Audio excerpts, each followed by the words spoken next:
Regardez bien les gros titres aujourd'hui. Téhéran, Washington, les drones qui saturdent le ciel, les sanctions qui tombent comme des couperets et cette tension électrique qu'on n'avait pas ressentie depuis des décennies.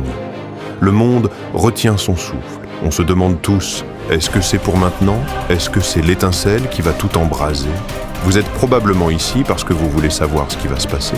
Vous voulez comprendre les enjeux financiers, l'impact sur le prix du baril, ou qui va tirer le premier. Mais avant d'analyser les missiles de l'un ou les porte-avions de l'autre, j'ai une question beaucoup plus urgente pour vous. Une question que personne ne pose sur les plateaux télé. Si demain, le système vacille pour de bon, est-ce que vous êtes prêts? Ou faites-vous partie de ceux que le moindre souffle de vent va balayer? Parce que voici la vérité que personne ne veut entendre. Pendant que vous passez vos nuits à analyser les stratégies militaires d'État qui ne connaissent même pas votre nom, votre propre empire personnel est en train de prendre l'eau. Le titre de cette vidéo est dur, je le sais, seuls les faibles seront impactés. Je ne parle pas de faiblesse physique, je parle de ceux qui ont délégué leur paix intérieure aux algorithmes d'actualité, de ceux qui débattent avec des inconnus sur Twitter alors que leur compte en banque est à sec et que leur discipline est inexistante. Si une guerre à 10 000 km suffit à vous paralyser, à vous faire perdre votre focus, alors vous avez déjà perdu la vôtre. La plupart des gens sont des victimes des circonstances. Ils attendent que le monde soit calme pour commencer à travailler. Mais le monde ne sera plus jamais calme. La crise entre l'Iran et les USA n'est qu'un symptôme. Aujourd'hui, c'est le Moyen-Orient. Demain, ce sera une autre pandémie ou un crash boursier. Le premier conseil que je veux vous donner, c'est de fermer les onglets de débats stériles. Chaque minute passée à spéculer sur le prochain mouvement de l'OTAN est une minute que vous ne passez pas à fortifier vos propres fondations. Si vous vous sentez anxieux en regardant les infos, c'est que vous sentez, au fond de vous, que vous n'êtes pas assez solide pour encaisser le choc. La vraie force, ce n'est pas de savoir qui va gagner cette guerre, c'est de s'assurer que, peu importe le vainqueur, votre famille mange, vos projets avancent et votre esprit reste imperturbable. C'est ça, le vrai développement personnel. Ce n'est pas lire des citations inspirantes, c'est devenir antifragile.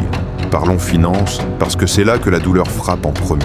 Quand les tensions montent, les marchés tremblent, les faibles paniquent, ils vendent tout, ils se laissent guider par la peur. Les forts, eux, ont déjà une armure. Est-ce que vous avez une réserve de sécurité? Est-ce que vous avez des compétences que vous pouvez monétiser même si l'économie locale s'effondre? Si votre survie dépend d'un seul fil, vous êtes en danger. Mon message pour vous est simple. Utilisez cette peur ambiante comme un carburant. Au lieu de scroller les news, apprenez cette compétence, lancez ce business, diversifiez vos revenus. Faites en sorte d'être celui qui, en pleine tempête, a encore les mains sur le gouvernail. Un petit rappel ici, si ce message de réveil vous parle, laissez un like. Ça permet à l'algorithme de montrer cette vidéo à ceux qui en ont besoin au lieu de les laisser sombrer dans l'anxiété. Dès la fin de cette vidéo, je veux que vous fassiez un audit de votre temps. Combien d'heures avez-vous consommé de la peur cette semaine? Transformez ces heures en production. La meilleure réponse au chaos mondial, c'est l'ordre personnel. Rangez votre chambre, rangez vos finances, rangez votre esprit. Ne soyez pas spectateur de l'histoire des autres, soyez le héros de la vôtre. Le monde continuera de brûler par endroits. Les tensions entre l'Iran et les USA existeront avec ou sans votre avis. Mais votre vie, elle, ne dépend que de vous. Choisissez d'être celui qui reste debout quand les autres s'effondrent. Choisissez de ne pas être impacté parce que vous êtes devenu trop solide pour ça. Ne soyez pas faible, soyez préparés. On se retrouve au sommet.